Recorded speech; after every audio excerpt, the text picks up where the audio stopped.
Hello बच्चों, कैसे हैं आप लोग। उम्मीद करता हूँ आप सभी स्वस्थ होंगे और आप सभी की अच्छे से पढ़ाई चल रही होगी। जैसा कि आप सभी जानते हैं कि हम कक्षा 10 गणित 2024 के सेट्स को कर रहे थे, लेकिन साथ ही साथ अब हम आज से हम जो है कक्षा 10 जो विज्ञान का अनसॉल्व्ड पेपर है उसके 2024 के सेट्स को स्टार्ट कर रहे हैं।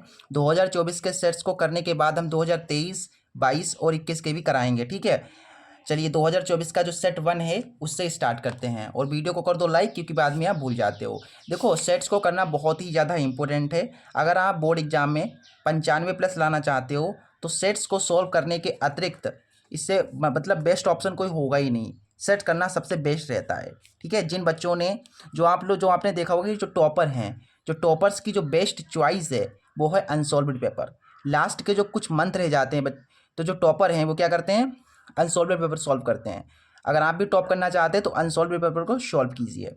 ठीक है, क्योंकि इसमें वही क्वेश्चन होते हैं जो बार बार बोर्ड एग्जाम में पूछे जाते हैं और जो विगत वर्षों में आ चुके होते हैं। ठीक है, चलिए बेटा स्टार्ट करते हैं।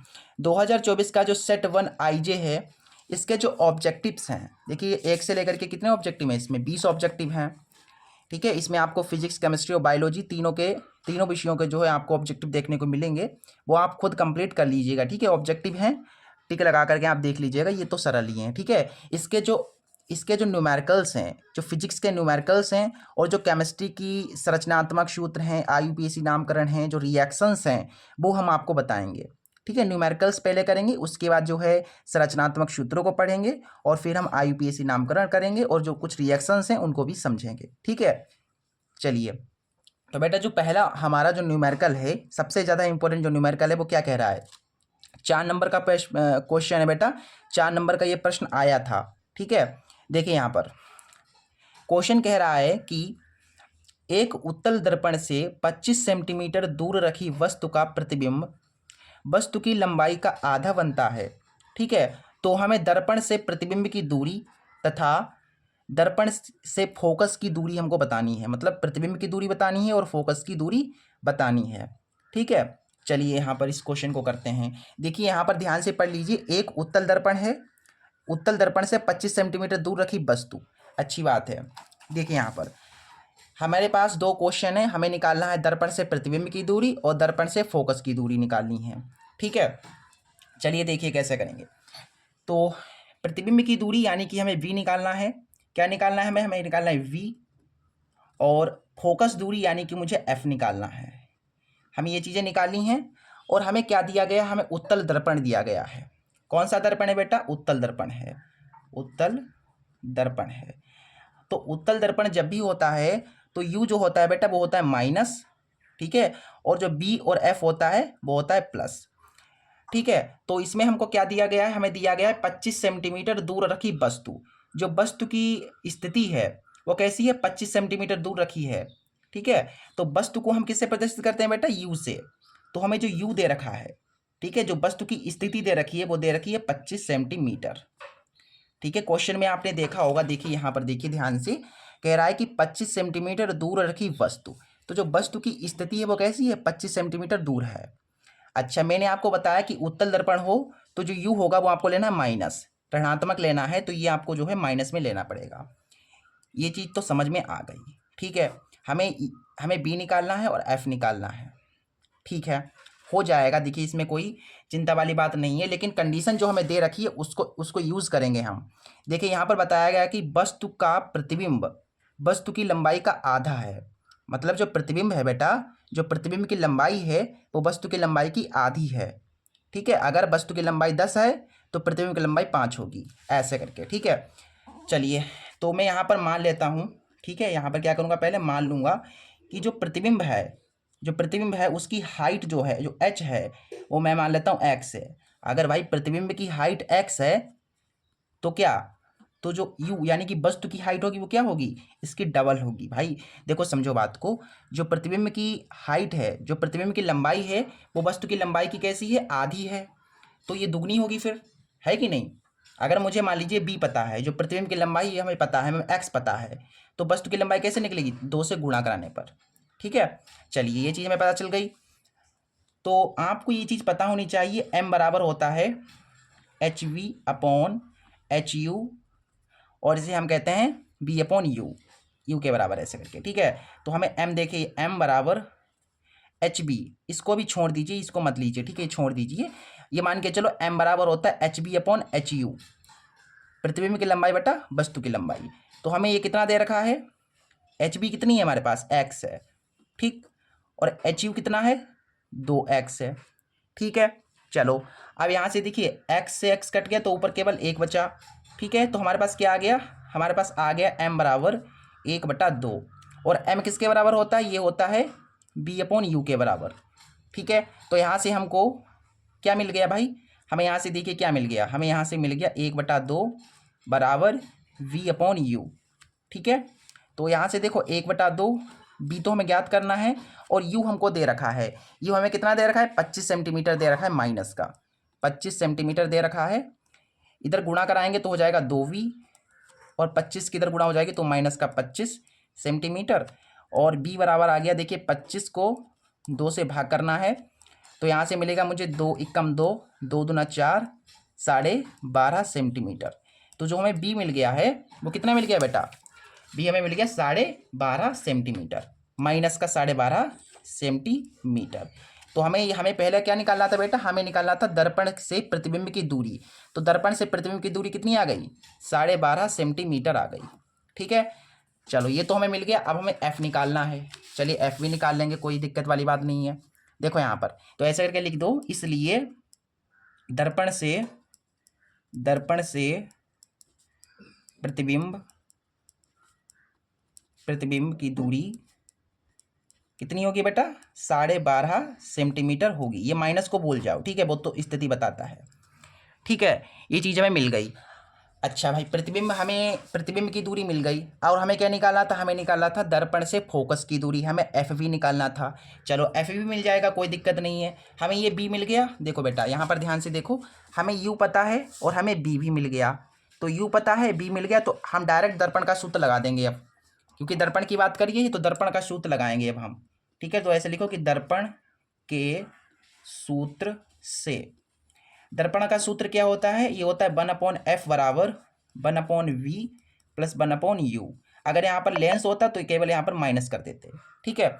चलिए अभी दर्पण है तो यहाँ पर प्लस रखेंगे, 1/f हमें तो निकालना है, 1/v, v तुम्हारा कितना है, माइनस का 12 आया ना, 12.5 आया माइनस का, हाँ माइनस का 12.5 आया, लेकिन हमें प्लस का ही लेना है, ठीक है। तो लेना है यहाँ पर 12.5 सेंटीमीटर प्लस 1/u, यू कितना लेना है आपको, माइनस का 25 लेना है, ठीक है। क्लियर है इतनी चीज। फिर यहाँ पर देखो ये हमें मिल जाएगा यहाँ से 1/12.5 प्लस माइनस हो जाएगा माइनस 1/25, और इसको सॉल्व थोड़ा कीजिए, देखिए बेटा इसको सॉल्व करेंगे तो कितना आएगा, ठीक है बेटा। चलो आगे देख लीजिए, 1/f, 25 एकम 25, 12.5 की 1 से गुणा हो जाएगी तो 12.5 ही आएगा, और 12.5 की देखो इसकी इससे होगा, इसकी इससे होगा, तो फिर इसकी आमने सामने कर देंगे, 12.5 गुणा 25। देखो यहाँ से इसको सॉल्व कर रहा हूँ मैं, ठीक है। अब यहाँ पर देखिए 25 से 12.5 चला जाएगा तो बचेगा 12.5, और नीचे कितना है बेटा, 12.5 गुणा 25 है, ये कट जाएगा, इससे ऊपर केवल 1 बचेगा। एफ की गुणा 1 से हो जाएगी तो आ जाएगा एफ एकम एफ, 25 की गुणा 1 से हो गई तो 25 आ गया, 25 सेंटीमीटर। तो फोकस दूरी कितनी आ गई बेटा, ये आ गई 25 सेंटीमीटर। हमें प्रतिबिंब की दूरी 12.5 मिली और फोकस की दूरी कितनी मिल गई, अतः दर्पण से फोकस दूरी 25 सेंटीमीटर होगी। इस तरीके से हमने जो पहला न्यूमेरिकल था उसे बड़े ही आसानी से सॉल्व कर लिया है, ठीक है, और हमारा आंसर बिल्कुल सही आ गया है, ठीक है। इस तरीके से आपको ये न्यूमेरिकल करना था, और उम्मीद करता हूँ आपको ये न्यूमेरिकल अच्छे से समझ में आ गया होगा, ठीक है। अब इसके बाद जो इसका नेक्स्ट न्यूमेरिकल है बेटा उसको देखते हैं, ठीक है। इसका अगला न्यूमेरिकल देखते हैं। अब इसका सेकंड न्यूमेरिकल देखिए, सेकंड न्यूमेरिकल को ध्यानपूर्वक पढ़िएगा, इंपॉर्टेंट है, ठीक है। कह रहा है कि अभिसारी किरणों के मार्ग में अवतल लेंस रखने पर किरणें लेंस से 20 सेंटीमीटर पीछे अक्ष पर फोकस होती हैं। अभिसारी किरण क्या मतलब क्या है, अभिसारी किरण यानी कि वे किरण, ठीक है, वे किरण जो अपवर्तन के बाद कहाँ पर मिल जाए, एक ही बिंदु पर मिल जाएं। ठीक है। लेंस की अनुपस्थिति में ये किरणें कहाँ फोकस होती हैं? लेंस की फोकस दूरी 30 सेंटीमीटर है। बहुत बढ़िया क्वेश्चन है, ठीक है, बहुत इजी क्वेश्चन है, बहुत ज़्यादा सरल क्वेश्चन है। देखो यहाँ पर सबसे पहले अभिसारी किरण कहा गया है, तो अभिसारी किरणों को समझो सबसे पहले, ठीक है, मैं आपको समझा रहा हूँ, ध्यान से देखिएगा। अभिसारी किरणें जो अपवर्तन के बाद एक ही बिंदु पर मिले, जैसे कि भाई ये किरणें हैं, ठीक है, ये किरणें कहाँ हैं भाई? ये किरणें हैं और ये एक बिंदु पर मिल रही हैं। जैसे यहाँ पर ये बिंदु है, ये वाला बिंदु है भाई, ये वाला बिंदु, इस वाले बिंदु पर ये किरण देखो कहाँ पर, यहाँ पर देखो मिल गई भाई, यहाँ पर मिल गई ये किरण। और एक और किरण मैं बना ले रहा हूँ, जैसे कि ये भाई किरण मैंने चलाई तो ये यहाँ पर मिल गई, देखो, मतलब इसी बिंदु पर मिल रही है, ऐसे करके देखो, ठीक है। ये किरणें देखो एक ही बिंदु पर मिल रही हैं, ये वाली जो किरणें हैं कहाँ पर मिल रही हैं? एक ही बिंदु पर मिल रही हैं, इसलिए हम इन्हें कहेंगे अभिसारी किरणें, अभिसारी किरणें कहेंगे, ठीक है। अच्छा, अभिसारी किरणें ये एक बिंदु पर मिल रही हैं, उसके बाद भी क्वेश्चन को ध्यानपूर्वक पढ़ो। उसके बाद कहा गया है कि यदि अभिसारी किरण के मार्ग में, ये किरणें हैं तो इनके मार्ग में अवतल लेंस रखने पर, तो इनके मार्ग में मैंने क्या रख दिया? एक अवतल लेंस रख दिया। तो इनके मार्ग में मैंने देखो यहाँ पर रख दिया एक अवतल लेंस, ये मैंने देखो ऐसे करके एक अवतल लेंस रख दिया। देखो ये आपका है एक अवतल लेंस, ठीक है, ये मैंने एक अवतल लेंस इसमें रख दिया, इसके मार्ग में मैंने एक अवतल लेंस रख दिया। अवतल लेंस रखते हैं तो बोला गया है कि अवतल लेंस रखने पर किरणें लेंस से 20 सेंटीमीटर पीछे अक्ष पर फोकस करती है। मतलब ये जो किरणें हैं, हमने जब ये लेंस रखा तो ये किरणें यहाँ पर थीं, यहाँ पर फोकस कर रही थी ना बेटा, यहाँ पर फोकस कर रही थी, लेकिन जब हमने लेंस रखा तो ये किरणें 20 सेंटीमीटर दूर, मतलब लगभग यहाँ पर फोकस करने लगेंगी, यहाँ पर जो है 20 सेंटीमीटर दूर फोकस करने लगेंगी। मतलब पहले समझो बात को, पहले किरणें यहाँ पर फोकस कर रही थी, लेकिन अब ये किरणें कहाँ पर फोकस करेंगी बताओ? अब ये वाली जो किरणें हैं अब करेंगी यहाँ पर फोकस। कहाँ पर फोकस करेंगी? ये वाली किरणें करेंगी यहाँ पर फोकस, यहाँ पर इस वाले बिंदु पर फोकस करेंगी ये वाली किरणें, ठीक है। समझ के बात को? 20 सेंटीमीटर दूर फोकस करेंगी। इसे मैं आई मान लेता हूँ, इसे मैं मान लेता हूँ ओ, ठीक है। तो भैया यहाँ से लेकर के यहाँ तक ये क्या बन रहा है? प्रतिबिंब बन रहा है, तो बी हमें दे रखा है 20, ठीक। और इसका अक्ष तो बना ही नहीं मैंने, तो इसका एक अक्ष बना लो, ठीक है, इसका एक अक्ष बना लो, ये अक्ष हो गया। तो अक्ष था पहले यहाँ पर बन रही थी, लेकिन जब मैंने लेंस रखा तो ये जो प्रतिबिंब है यहाँ पर बन गया, ठीक है। यहाँ पर एक वस्तु रखी है, तो सिंपल सी बात है, यहाँ पर हमें यू जो है, ये हमें यू दे रखा है, ठीक है, और यू ही हमें निकालना है, क्योंकि बोला गया है, आगे पढ़ेंगे अगर आप तो देखिए, आगे पढ़िए, आगे क्वेश्चन को पढ़िए। कहा गया है कि लेंस की अनुपस्थिति में, लेंस की अनुपस्थिति मतलब लेंस नहीं है, अनुपस्थित है, ठीक है, प्रेजेंट नहीं है। लेंस मान लो हट गया, सपोज करो लेंस को मैंने हटा दिया, अच्छा, तो हटाने के बाद ये किरणें कहाँ फोकस करेंगी भाई? जब लेंस नहीं था तो कहाँ पर फोकस कर रही थी? यहाँ पर फोकस कर रही थी, ठीक है, यहाँ पर फोकस कर रही थी। तो हमें यही निकालना है, मतलब यहाँ से यहाँ तक की जो है दूरी हमें निकालनी है। हमें यहाँ से लेकर के यहाँ तक की दूरी 20 सेंटीमीटर पता है, और यहाँ से लेकर के यहाँ तक की दूरी हमें निकालनी है। और बताया गया है कि लेंस की फोकस दूरी 30 सेंटीमीटर है। अच्छी बात है, लेंस की फोकस दूरी दे रखी है, बहुत बढ़िया क्वेश्चन। सॉल्यूशन करते हैं, चलिए देखो यहाँ पर हमें क्या क्या दिया है, पहले तो वो लिख लो, ठीक है, जो जो दी गई है। हमें यहाँ पर v दे रखा है 20 सेंटीमीटर, और f जो है हमें बोला गया है 30 सेंटीमीटर, लेकिन हमें लेना है माइनस में, क्योंकि अवतल लेंस है, ठीक है। अब आप कहोगे सर ये वाला माइनस में क्यों नहीं लिया? क्योंकि अवतल लेंस में तो b भी माइनस होता है, u भी माइनस होता है, f भी माइनस होता है, क्योंकि बेटा ये हमें क्वेश्चन में बताया गया कि 20 सेंटीमीटर है, तो माइनस नहीं ले सकते इस वाले में, ठीक है। हमें क्या निकालना है? हमें u निकालना है, तो बेटा u जो निकलेगा वो किस में आएगा? माइनस में आएगा, ठीक है। और ये वाला भी वैसे माइनस में ही था, लेकिन हमें बता दिया तब हम नहीं ले सकते हैं। चलिए लेंस की बात करिए, तो लेंस का सूत्र लगा दें, काम हो जाएगा हमारा। तो लेंस के सूत्र से, तो लेंस का सूत्र यहाँ पर हम लगाते हैं, चलिए। तो लेंस का सूत्र बेटा क्या होता है? ये होता है 1/f बराबर 1/v माइनस 1/u, ठीक। तो 1/f, f तुम्हारा माइनस का 30 है बेटा, माइनस नीचे नहीं ऊपर लिखते हैं, ठीक है। v तुम्हारा कितना है? 20 है, ठीक, माइनस का 1/u, u तो निकालना है ना बेटा को, एच टी लिखेंगे। फिर ये प्लस का 1/20 है, तो इधर आएगा क्या है, क्या हो जाएगा? माइनस का हो जाएगा, और यहाँ पर बचा माइनस का 1/u। 20 एकम 20, 30 एकम 30, और 3 दूना 6, यानी कि 600। 20 की 30 से गुणा कराएंगे, ये आएगा, ये तुम्हारे पास मौजूद है। 3 और 2 5, यानी कि माइनस का 30 और माइनस का 20 हो जाएगा माइनस का 50, और नीचे 600 है। इधर माइनस का 1/u है, ये चीज़ कट गई, ये कट गया, ठीक। तो u के 5 से गुणा हो गए तो आ गया यहाँ पर 5u और 60 कम 60, तो u आ गया तुम्हारे पास 60/5, 5 एकम 5, 5 दूना 10, यानी कि 12 सेंटीमीटर। तो जो u आएगा बेटा वो आएगा 12 सेंटीमीटर, यानी कि जो यहाँ से यहाँ तक की दूरी हमें 20 सेंटीमीटर दे रखी थी, तो यहाँ से लेकर के यहाँ तक की दूरी कितनी होगी बेटा, ये होगी 12 सेंटीमीटर। समझ में आ गया, 12 सेंटीमीटर हमारा आंसर बिल्कुल करेक्ट है। हमारे 4 नंबर हमें मिल गए। देखो 2 नंबर थे आपके चित्र बनाने के और 2 नंबर थे इस न्यूमेरिकल के। चलिए क्वेश्चन नंबर जो न्यूमेरिकल हमारा दूसरा है आराम से बन गया। इसके बाद इसका थर्ड न्यूमेरिकल देखिए। थर्ड जो न्यूमेरिकल है विद्युत चैप्टर से संबंधित है। कह रहा है कि 2 ओम, 3 ओम तथा 6 ओम की 3 प्रतिरोधों को किस प्रकार जोड़ा जाए, मतलब किस क्रम में जोड़ें, समांतर क्रम में जोड़ें या श्रेणी क्रम में जोड़ें। पहला है 4 ओम आए और दूसरा है 1 ओम आए, तुल्य प्रतिरोध प्राप्त। बहुत बढ़िया क्वेश्चन है ये। क्वेश्चन कई बार मतलब इस टाइप के क्वेश्चन आए जाते हैं कि किस क्रम में जोड़ें कि तुल्य प्रतिरोध इतना हो। बहुत बढ़िया है। देखो यहाँ पर हमें 3 प्रतिरोध दे रखे हैं। क्वेश्चन नंबर तीसरा हमारे पास क्या है, 3 प्रतिरोध हैं, 3 प्रतिरोध। पहला प्रतिरोध मैं मान लेता हूँ R1 है बेटा, 3 है, सॉरी 2 ओम है, ठीक। और R2 जो है वो है तुम्हारे पास 3 ओम और R3 जो तीसरा प्रतिरोध है वो है 6 ओम, ठीक है। ये 3 प्रतिरोध हैं तुम्हारे पास।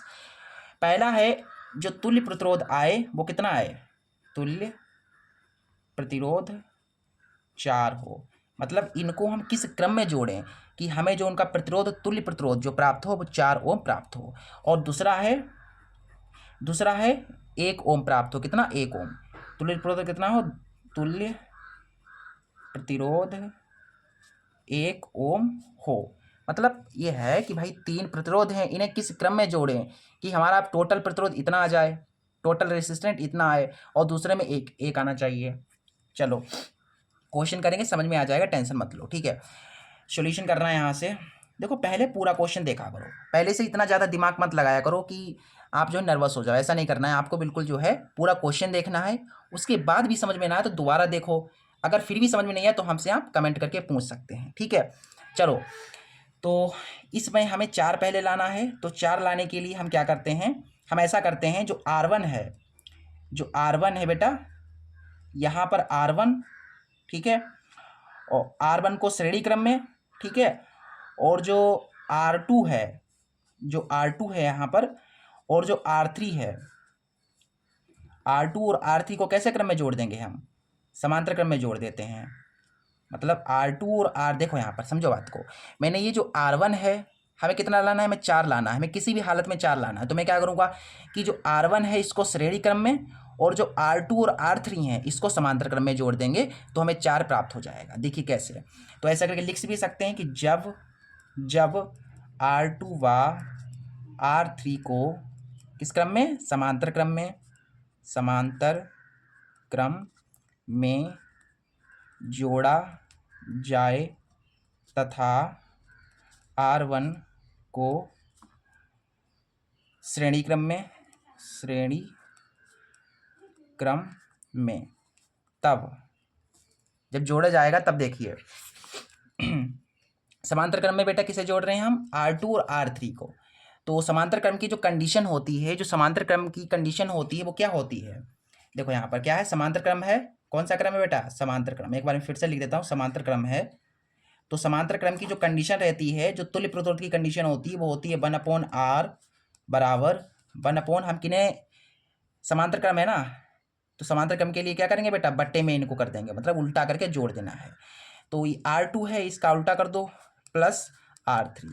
देखो बेटा समांतर क्रम में हम किन्हें जोड़ रहे हैं, हम इन्हें समांतर क्रम में जोड़ रहे हैं, तो इनको मैंने पहले उल्टा किया, मतलब बट्टे में डाला और इस वाले को बट्टे में डाला, फिर उसको जोड़ दिया, तो हमें तुल्य प्रतिरोध मिल जाएगा। समझ गए। चलिए इनका तुल्य प्रतिरोध कैसे निकलेगा बेटा, ये समांतर क्रम में है इसलिए हमें ये फार्मूला लगाना पड़ेगा, इनको उल्टा करके जोड़ना पड़ेगा। बात को समझिए, ठीक है। R2 कितना है बेटा, R2 तुम्हारे पास है, R2 तुम्हारे पास है 3, ठीक है, 3 ओम है। और R3 कितना है, R3 तुम्हारे पास है 6, ठीक। तो यहाँ से देखो R 6 कम 6, 3 कम 3, तिछा के 18, यानी कि 1/r, 6 और 3 9, 18, 9 कम 9, 9 दूना 18, r कम r बराबर आ गया 2।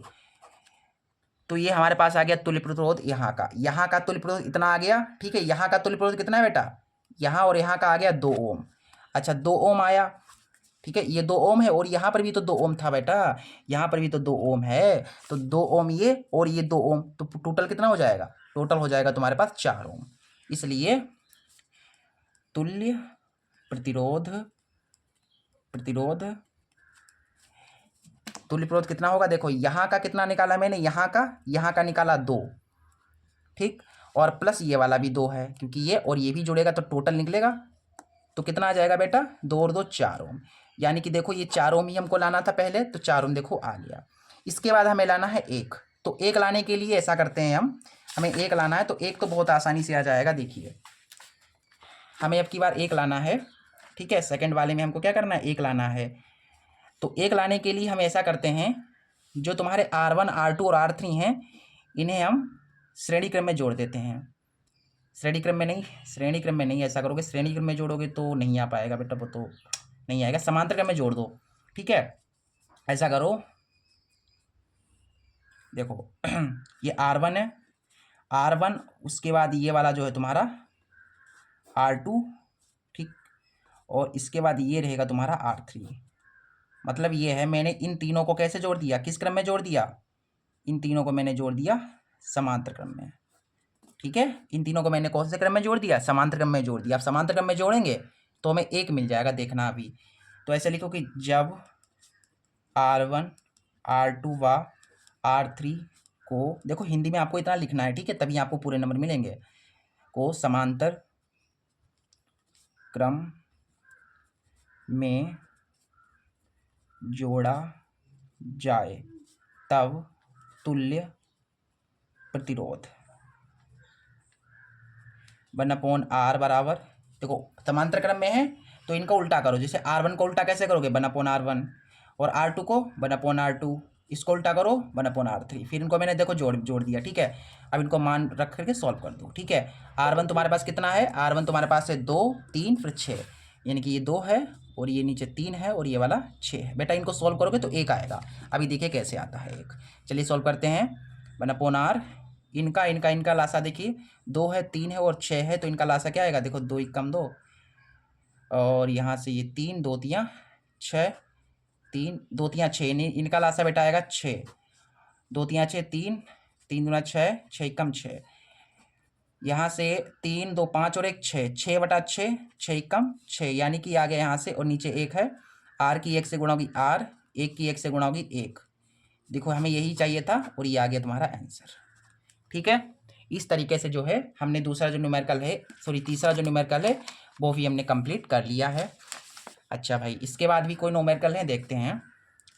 इसके आगे है, चौथा कह रहा है कि घरेलू विद्युत वितरण में प्रयुक्त तारों के नाम, कार्य और आवरण के रंग लिखिए। देखो ये थ्योरी है, और इसके बाद नीचे जो है, धारावाही चालक के कारण उत्पन्न चुंबकीय क्षेत्र किन किन कारकों पर निर्भर करता है, चुंबकीय क्षेत्र की दिशा ज्ञात करने के लिए प्रयुक्त नियम का नाम लिखकर उसे स्पष्ट कीजिए। ये जो थ्योरी है बेटा, ये थ्योरी भी हम करा देंगे, लेकिन अगर आप लोग कमेंट करेंगे तो थ्योरी भी हम कराएंगे। ठीक है, लेकिन अभी केवल न्यूमेरिकल और केमिस्ट्री की चीज़ों को हम सॉल्व करेंगे। ठीक है, आगे आ जाओ केमिस्ट्री में।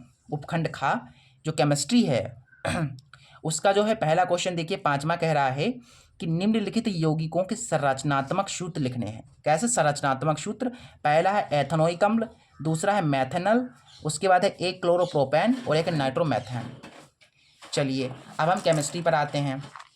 केमिस्ट्री में हमको संरचनात्मक सूत्र लिखना है, बहुत बढ़िया है क्वेश्चन। ठीक है, देखो सबसे पहले 5वां क्वेश्चन है, इसका पहला क्या है, यहाँ पर एथेनोइक अम्ल,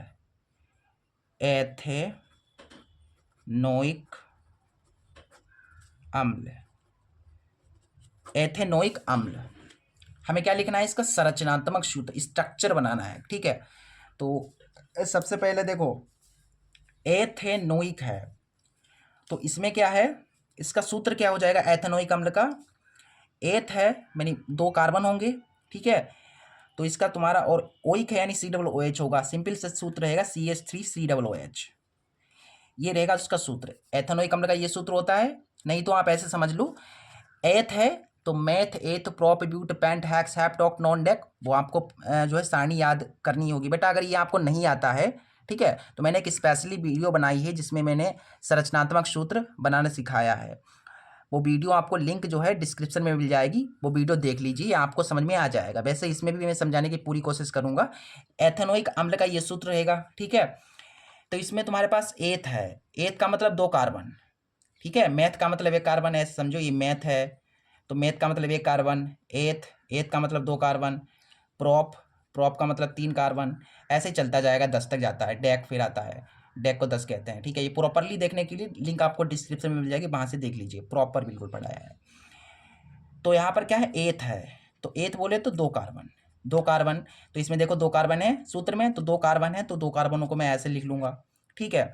उसके बाद क्या है, डबल ओ एच, क्या है डबल ओ एच, तो सिंगल ओ को मैं ऐसे दिखा दूंगा, ऐसे करके। यहाँ पर मैंने सिंगल ओ लगा दिया, क्योंकि आपको पता है ऑक्सीजन के लास्ट में जो है, ऑक्सीजन के जो बाहरी कोश होता है उसमें 6 इलेक्ट्रॉन होते हैं, और इसे अपना अष्टक पूरा करने के लिए 2 की जरूरत पड़ती है, 2 इलेक्ट्रॉनों की।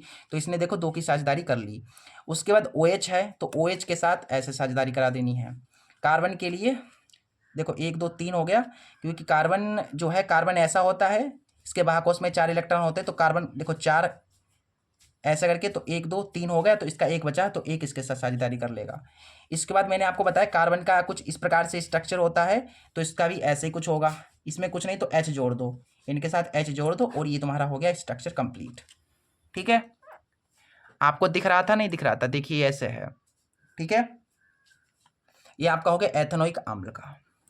इसके बाद इसका जो नेक्स्ट है उसे देखिए, देखिए 3-4 क्वेश्चंस को अगर आप देखेंगे, 3-4 संरचनात्मक सूत्रों को देखेंगे और बनाने का प्रयास करेंगे, तो आपसे बन जाएगा, ठीक है। आपको ज़्यादा कठिन नहीं लगेगा। शुरुआत में थोड़ी प्रॉब्लम होती है इन क्वेश्चंस में, ठीक है।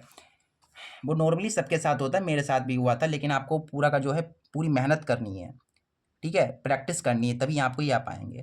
अगला है मैथेनल, मैथेनल, तो मैथ का मतलब क्या है, 1 कार्बन होगा, यानी कि हो जाएगा इसका CHO। अल है यानी कि CHO भी होगा, HCHO होता है इसका फॉर्मूला, HCHO ये होता है इसका फॉर्मूला मैथेनल का। तो मैथ का मतलब 1 कार्बन, ठीक है, तो 1 कार्बन लिया ऐसे करके, HCHO हो गया। तो इसके लिए स्ट्रक्चर बनाना है, तो कार्बन 1 है, ठीक। फिर O भी इसमें जुड़ेगा, और अल है, अल का मतलब क्या होता है, CHO, ठीक है, क्या होता है, CHO जोड़ देना है आपको।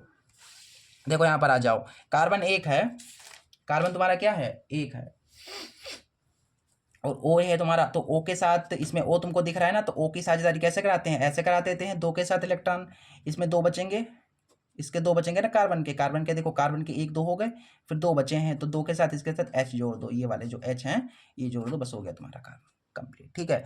ये संरचना हो गई तुम्हारी। आगे देखो जो तीसरा है, वो कह रहा था, तीसरा क्या है इसमें, तीसरा है 1 क्लोरोप्रोपेन। ये बहुत बढ़िया है, देखिए 1 नंबर पर है क्लोरो, फिर है प्रोपेन, देखो 1 क्लोरोप्रोपेन। तो यहां पर आ जाओ, प्रोप, मैथ एथ प्रोप, यानी 3 कार्बन आपको लेने हैं, 3, ठीक है। और 1 नंबर पे आपको जोड़ना है क्लोरो, क्लोरो का मतलब होता है बेटा Cl, ठीक है। तो 1 नंबर पे Cl, यानी कि इधर से काउंट कर लो, 1 2 3। अगर आप इधर से गिनना चाहें तो 1 2 3 ऐसे भी कर सकते हैं, ठीक है। बोला गया है कि 1 नंबर पे क्लोरो करना है, तो 1 नंबर पे मैं कर देता हूँ क्लोरो Cl। फिर बाद में यहाँ पर इनके कुछ बचेंगे, ऐसे करके कार्बन के कुछ जो है बॉन्ड बचेंगे, तो ये साझेदारी कर लेगा H के साथ, यहाँ पर H, इनके साथ H जोड़ दो, काम तुम्हारा हो गया। ये हो गई तुम्हारी संरचना, ठीक है। इस तरीके से जो है ये वाला हमें करना था। इसके बाद है नाइट्रोमेथेन, क्या है, नाइट्रोमेथेन। चौथा है नाइट्रोमेथेन।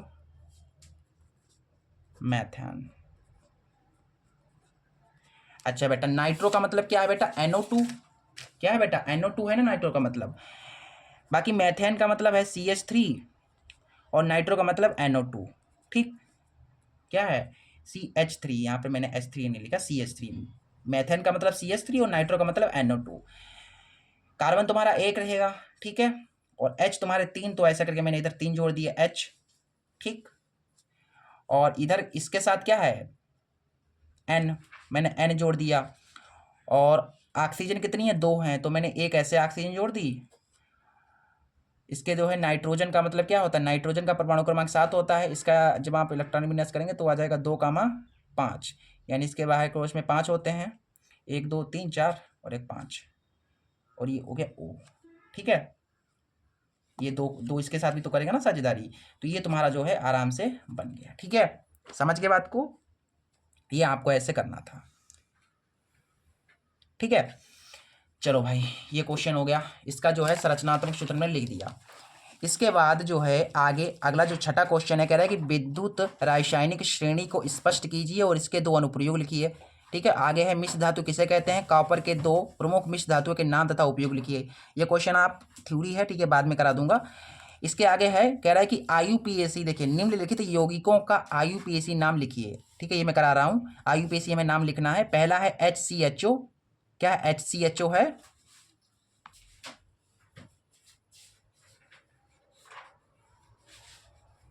क्या है HCHO है। चलो पहला इसमें HCHO, उसका हमें लिखना है IUPAC नाम।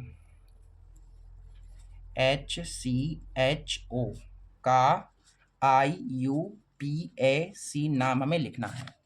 चलो बेटा देखो, सबसे पहले IUPAC नामकरण करने के लिए आपको कितने होते हैं, कार्बन। कार्बन कितने बेटा, इसमें 1 कार्बन है, तो 1 कार्बन का मतलब मैथ रहेगा, ठीक है, मैथ। और इसमें जब आप जाएंगे, ठीक है, CHO लगेगा, और इसमें एक एक बंध की साझेदारी हो, क्योंकि आप जब इसकी संरचना बनाएंगे ना, HCHO का अगर आप संरचना बनाएंगे तो ऐसे होगा, देखो C कार्बन, इसके बाद OH जुड़ेगा। OH जुड़ेगा मतलब क्या है, CHO जुड़ा है, ठीक है, CHO जुड़ा है तो O ऐसे जुड़ जाएगा O, फिर यहाँ पर H और यहाँ पर H जुड़ेगा, ठीक है, मतलब एक कार्बन, यानी कि मैथ। बाकी ये तो अल की साझेदारी है ना, अल का मतलब होता है, ऐसे समझो, इसको छोड़ दो, इसको छोड़ दो, ऐसे समझो कि यहाँ पर AN जुड़ जाएगा, क्योंकि एक एक बंद की साझेदारी हुई है, ठीक है। तो N हो गया, प्लस CHO का मतलब होता है अल, CHO का मतलब अल, तो मेथेन प्लस अल यानी कि मैथेनल, ये हो गया तुम्हारा। इसके बाद हमें अगला है कि यार कि CH3, अगला वाला है CH3 CH2, तुम्हारे पास ये है, हमें इसका IUPAC नामकरण करना है। तो IUPAC नामकरण करने के लिए पहले चेन गिनेंगे, 1 2 3 कार्बन है, यानी कि मैथ है तो प्रोप होगा, और 2 बंद हैं, 2 बंद देखो, एक बंद होता है तो एन करते हैं, और 2 बंद होते हैं तो इन करते हैं, इन, और 3 बंद होते हैं तो आइन लगाते हैं, आइन। बाकी यहाँ पर 2 बंदे तो इन इसमें जोड़ देंगे, इन जोड़ देंगे तो प्रोप प्लस इन यानी प्रोपीन, ये हो गया तुम्हारा उत्तर, ठीक है, प्रोपीन। इस तरीके से मैंने आपको जो है केमिस्ट्री की जितनी भी चीज़ें थी, IUPAC नामकरण और जो रिएक्शन वगैरह हैं, और इसके साथ संरचनात्मक सूत्र और न्यूमेरिकल्स जो भी थे, मैंने सभी आपको बता दिए हैं। इसकी जो थ्योरी बची हुई है वो हम आपको बता देंगे, अगर आप लोग कमेंट करेंगे तो हम ये भी आपको जो है करा देंगे, ठीक है, इसके जो थ्योरी है वो भी आपको बता देंगे, ठीक है। बस इस वीडियो में इतना ही, मिलते हैं अगले वीडियो में, तब तक के लिए नमस्ते, जय हिंद।